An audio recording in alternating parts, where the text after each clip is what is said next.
Good evening, everybody. So this is going to be OpenGL tutorial number 7, and in this one we're doing a whole bunch of stuff. It's going to be wild and crazy. We're going to be taking a look first at lighting, and then we'll try out some keyboard control, first by turning lighting on and off, and then even doing a few different things like getting it into full screen mode. So this is a little bit daunting, but I'm going to try my best. So what I've done is I've got OpenGL tutorial number 7, a brand new project here. I'm going to even change that guy here and zoom in a little bit. This is identical to OpenGL tutorial number 6. I just copy pasted the code. You can grab it off of GitHub if you would like. And with that, we should be ready to go. Let's just do a quick compile and run to test to make sure it's all working. So we're going to go and take this textured cube and apply a little bit of basic lighting calculations to it. Now, I'm not a huge expert on shaders, but I'm going to try to explain this just a little bit. So we can tell pretty easily how much a surface is lit. The surface is lit if it faces the light. So if the surface is not facing the light, it should be dark, and if it is facing the light, it should be very bright. And then if it's somewhere in between, then it's got to be somewhere in between. So we're going to do what's called pixel perfect lighting, meaning that we actually calculate the amount of lighting that hits every single one of these pixels, which is kind of cool. It looks a lot nicer than vertex-based lighting. Now the funny thing is that it doesn't matter really which lighting you use here on this particular model, because it really is just 6 faces. It's pretty simple, but we're going to go for it anyway. So what we need to do is we need to know what direction each of these faces is pointing, because we need to know whether it's pointing the light or not. So to do that, you use something called vertex normals, and a vertex normal is normal to the plane. So if you imagine that one of these faces here is some sort of plane, the normal would be what's pointing off that plane, perpendicular to that plane. So I wish I could pause this right now. What I'm going to do is I'm actually going to stop it from rotating. So let's just comment out that angle. Now if I was to look at this right here, it's pointing towards me. So that means that this face's normal is actually pointing towards me. The face here on the right, its normal would be pointing out here towards the right. Now what we can do is we can tell quite quickly if the light was coming in from the left here, striking this right hand face, what we need is some sort of mathematical function to figure out, like, hey, does that normal here align or point towards my sun? And that's pretty easy to do using something called a dot product. So that's what we're going to do. So we're going to supply a little bit of extra information to our shader called a vertex normal. We're going to have a normal for every single one of these vertices, which corresponds to what direction that vertex points in, basically. And then we're going to go and compare that normal using a dot product to the light direction, which is our sun or whatever light source you have coming in. So let's do that quickly now. Let me just go through my notes here. So we're going to go and create a new private static VBO vector3, and we'll call this cube normals. Now every single one of these normals is a vector 3 because it has some sort of 3-dimensional direction. Alright, and now we actually have to populate that guy here. So we're going to go cube normals is some sort of new VBO that contains a bunch of vector 3s. And now we need to go and figure out what the normal is for each of these vertices up here. Well, it's not too bad. Every single one of these faces has the same normal. So this face here, it is, let's see, figure this guy out. This guy looks like he's pointing to the right. No, sorry, he's pointing up, my bad. So this is actually the top. This guy here is the bottom. Yeah, okay. So I'm just making some notes. This is the front face. This guy here is the back face. This guy here is the left face. I don't know why I started adding face. And this is the right face. So let's just type that in there to make it all awesome. Alright, so the top face's normal is pointing straight up. So that's pretty easy. We've got some sort of new vector 3 here, which is 0, 1, and 0. And we'll repeat that for a total of 4 times. So you imagine that this vector here is pointing straight up. So now the bottom face is the exact same thing, but -1 because it's pointing down. Now the front face is pointing towards us, which is in the Z direction, so that's a new vector 3, 0, 0, 1, which we repeat. Alright, now the back face is identical, except these are all -1. And then the left face, all of them should be pointing to the left. So that's going to be new vector 3, -1, 0, 0, repeated 4 times. And finally, the right face is going to be 1, 0, 0, repeated 4 times. All right, so that's it. We've got our cube normals. And now we need to supply that to the shader after making sure that we dispose of them properly. All right, so we'll supply that to the shader here by using this bind buffer to shader attribute, and we'll do something called vertex normal. Now this isn't going to work quite yet because we haven't actually got a vertex normal sitting in our shader yet. So let's go and add that. Our vertex shader is now going to take some sort of invec3 called vertex normal. And it has to do some sort of transformation on this. Now this transformation isn't quite the same as what we do here because we're not actually mapping it to screen space.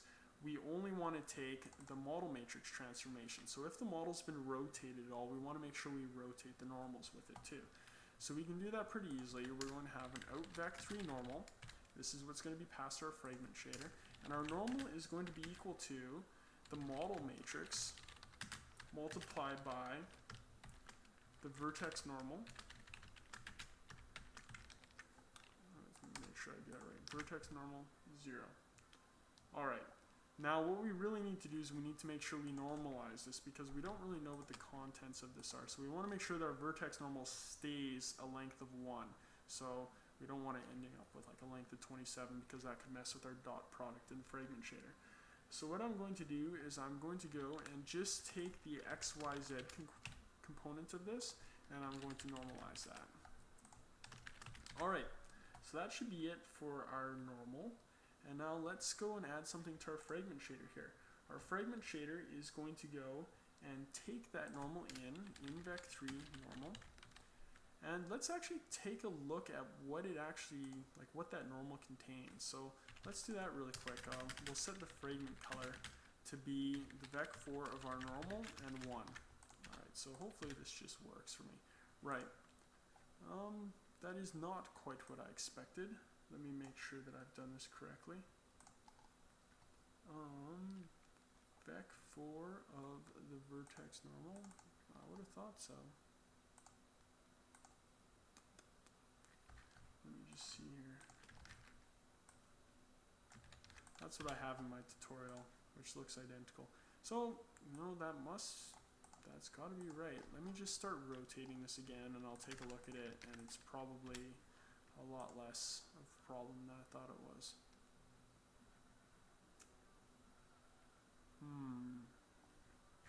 That doesn't look quite right to me. What I expected was for each of these faces to actually have the same color. So I wanted an entire face to have one color. This looks like it's more position data, which seems a little bit weird to me.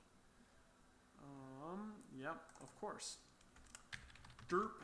It's because I'm not passing my cube normals to vertex normals. I'm sure a bunch of you were shaking your head at me wondering what the heck I was doing. Alright, this looks a lot better. So now you can see that each of these faces, as it approaches facing me, looks blue, which makes sense because the vertex facing me should have a value of 0, 0, 1, or the face facing me should have a value of 0, 0, 1, which RGB is blue.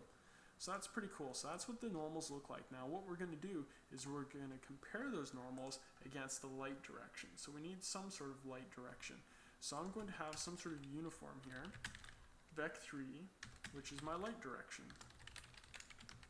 And just to keep it the same as the GitHub repo, I'm actually going to call it light direction. Now what we need to do here is we need to get the dot product of that light direction with our normal. So my diffuse value of lighting, which is caused by the actual light contacting it from some sort of light source, is going to be the max of the dot product of the normal with the light direction, and 0, so that way we don't get a negative value.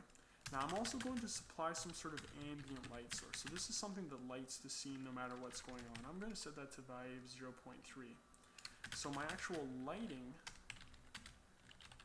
is going to be equal to the max of the diffuse and the ambient. So it's going to take whichever one is the most. So if the ambient is the most, it'll take 0.3. Otherwise, it'll actually take the diffuse value. Now what we'll do is we'll just multiply our texture here by the lighting value. Lighting times texture 2D. Now this does something a little bit strange. Texture 2D actually returns a vec4, so we need to make sure that we don't modulate the alpha on that guy. So what we'll do is we'll do vec4 of, let's do this a little bit differently. What we'll do is we'll store the texture into some vec4 called sample. And then what I'll do is I'm going to do the vec4 of sample.xyz times lighting, and then my sample.alpha value. So that's actually going to go and make sure that that alpha value doesn't get modulated by my lighting. Okay, cool, let's run that. Now that looks kind of neat. You can see it's a little bit darker, but that's just the ambient value kicking in. The reason why the lighting calculation isn't working is because we haven't supplied a light direction yet. So let's go and do that somewhere. I'm just going to do that at the very top of my code. I'm going to make the light direction come from the front. So let's do it here where we're setting everything up. Program light direction. And let's go and run that. Now that looks pretty cool. You can see that as the face moves into the light, it gets bright, and as it moves away, it gets a bit darker. So that's pretty cool. So we've got lighting working. Now what would be really cool is if we could turn lighting on and off so that we could see how it looks. And we can do that using the keyboard. So there's a few steps to that. The first step is to actually modify the fragment shader a little bit. So I'm going to have some sort of uniform here that I can set that enables lighting. So we can do that. We'll say uniform bool, and I'm going to call it enable lighting. Alright, so now what we can do is if enable lighting is set, then we use the max of the diffuse and ambient. Otherwise, we just use a value of 1.0. So if enable lighting is set, we use that guy. If enable lighting is not set, then we just use our standard lighting model. Alright, now let's go and get some sort of Boolean value for storing the state of lighting. So private static bool lighting is true, so we'll enable lighting by default. And when I set this light direction here, I'm also going to set enable lighting to be a value of lighting. Okay. So now we have to toggle that lighting value on and off because it's not much use if we can't modify that value. So we'll also set this here inside of our shader. Enable, disable lighting depending on the contents of the lighting variable. Alright. So what we need to do now is we need to provide some callbacks to GLUT to actually get our keyboard state. So the easiest way to do it is just to go into our GLUT callbacks here and create a GLUT callback for the keyboard function, which is going to be called onKeyboardDown. And I'm also going to provide a callback for keyboard up, which is onKeyboardUp. Alright, cool. So now we actually have to go and write these guys. Let's do that now. So I'm going to write it right here at the bottom. And I have some sort of private static void onKeyboardDown. OnKeyboardDown expects the key that was pressed, as well as the mouse position where it was pressed. So some sort of int x and int y. OnKeyboardUp expects the same thing. Int x and int y. Alright, so now we have to put something in here. This is pretty easy. What we'll just do is we'll say if my key is equal to, let's say, the L button, we're just going to change lighting. So lighting is going to be equal to the inverse of lighting. Now let's just run that. OnKeyboardUp is only going to be called once when the keyboard is actually, or key button is actually lifted. So let's try it out. I press L, and you can see everything's uniformly lit. I press L again, and then the lighting disables. So you can see we can toggle it. So we've got some basic keyboard control. So let's try actually a few different things. The first thing I'm going to do is I'm going to make it so that I can close the program by pressing the escape key. So when the escape key is pressed, the escape key has a value of 27, we're going to exit GLUT's main loop. And I totally used the wrong thing. GLUT leave main loop. So now when I run my program and hit escape, it just closes. So that's kind of nice. The next thing I'm going to do is I'm going to enable and disable that auto rotate. So that's pretty easy to do. We just need a Boolean state again for that. Auto rotate equals true. And then if auto rotate, we're going to go and increase that angle there. Alright, so now we just need a way to toggle that. So let's toggle auto rotate based on space, for example. So if key is equal to space, then auto rotate is equal to the inverse of auto rotate. Cool. Let's try running that and just see if we can stop it from rotating. We can, and continue. So that way we can sort of check out how the lighting changes. That's kind of neat. Let's do a few other things here. Let's try enabling full screen mode. That's pretty cool. So if key is equal to F, we're going to change full screen here. So we need a variable for that as well. By default, I won't go into full screen. So I'm going to set full screen equal to false. And then we have to change this code a little bit depending on what full screen is. So we'll say full screen is equal to the inverse of full screen. And now if we're in full screen mode now, we're going to tell GLUT to enter full screen.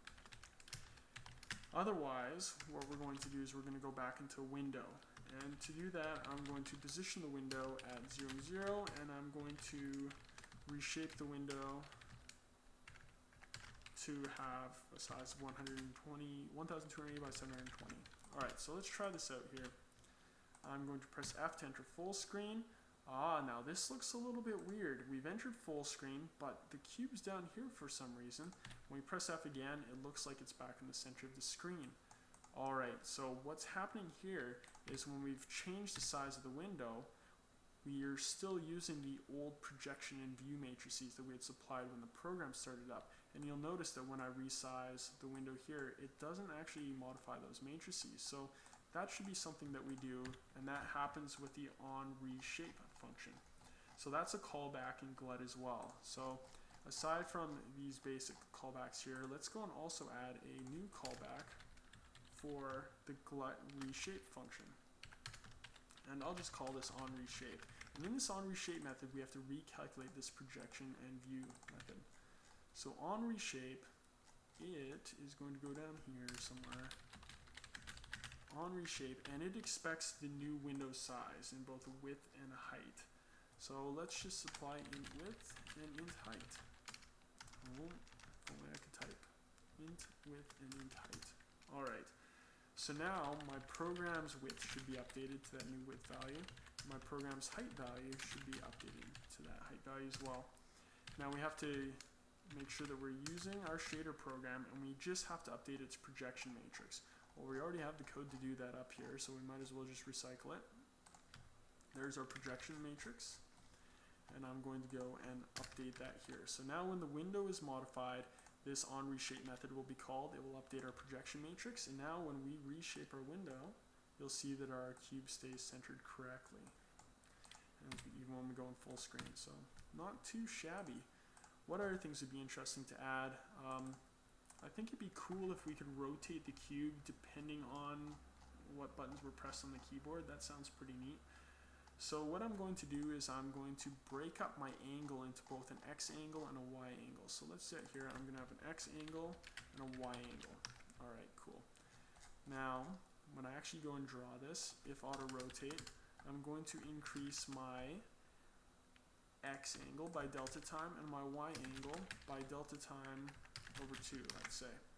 And now I'm actually going to provide my X angle here in my create X rotation. I'll create rotation X, and I'll provide my Y angle in create rotation Y.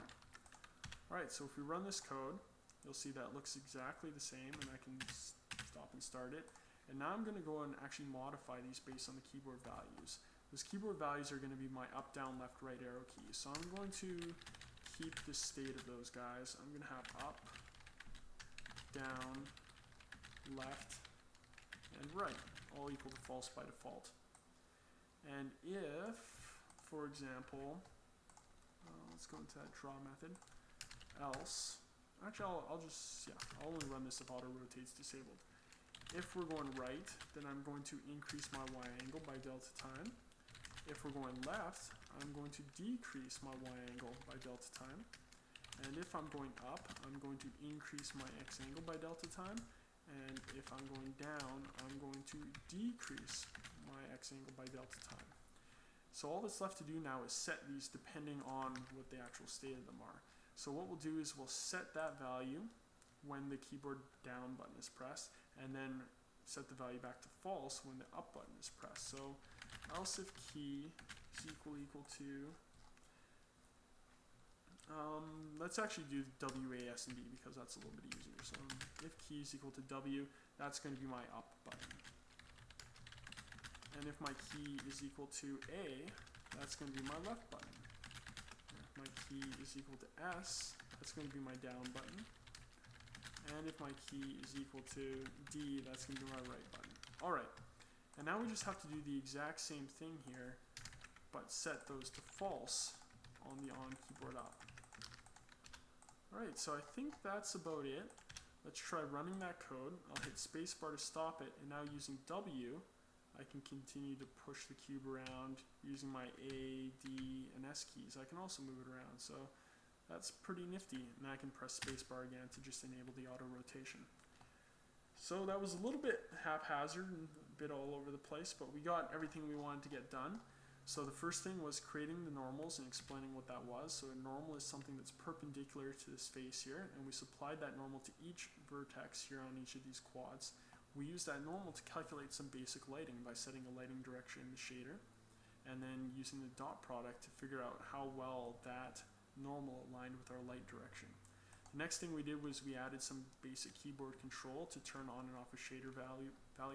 We also used the keyboard control to exit the program, go into full screen mode, and then we had to deal with the on reshape callback. And then we even went and used the WAS and D keys to rotate the cube. So a jam-packed lesson. I hope it was lots of fun. Very neat stuff. If you're into it, try checking out what happens when you change the light direction. So just go and change that value up here where we use the light direction. You could even have it move around if you'd like. You could put some sort of math function in here to change where the light direction is coming from. Very cool stuff. I hope you found it interesting, and stay tuned for more episodes.